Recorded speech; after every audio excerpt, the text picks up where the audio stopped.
হাজারবার হাজার চেষ্টার পর নিজেকে যখন সামলাই তখন মনে হয় যে না আমি হয়তো বা পৃথিবীর সবচেয়ে সুখী মানুষ যে নিজেকে সামলাতে পেরেছি।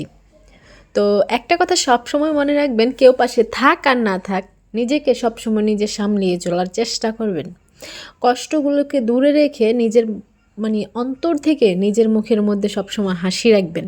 এতে করে আপনার কাছের মানুষগুলা যারা আপনার সুখ সহ্য করতে পারে না তারা ভাববে না সে তো মহা খুশি আছে, আমরা না তার পিছনে ঘুরে ঘুরে অযথা সময় নষ্ট করছি।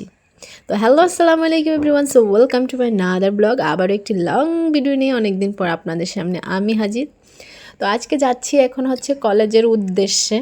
তো অনেকগুলা কাজ জমা করে একসাথে নিয়ে যাচ্ছি, কাজগুলা সবগুলা সম্পূর্ণ করব।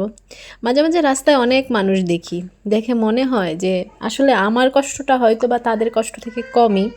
তো আলহামদুলিল্লাহ, আল্লাহ তাআলা যেমন রাখছে, যতটুকু রাখছে ভালোই রাখছে।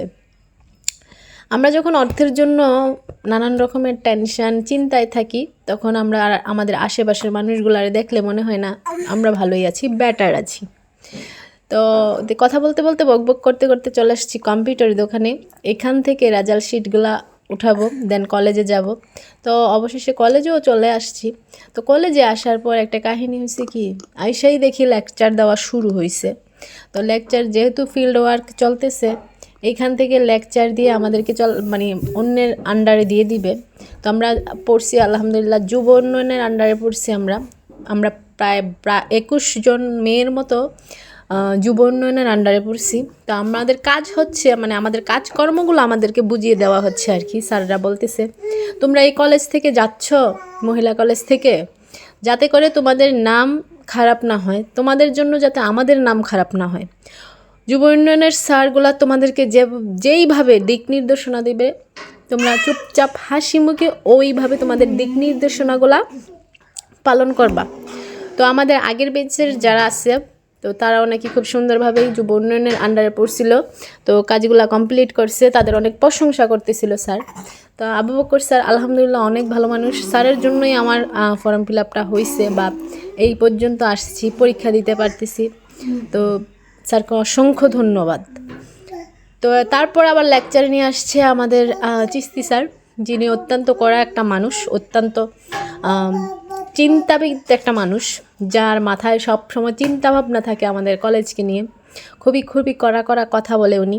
তো ওনার কড়া কড়া কথা শোনার জন্য আমার অনেক ধৈর্যের প্রয়োজন ছিল। তো অনেক ধৈর্যের পরীক্ষা দিয়ে আজকে এই পর্যন্ত আসা আর কি। তো অবশেষে ব্যাংকে চলে আসছি, টাকা জমা দিতে হবে।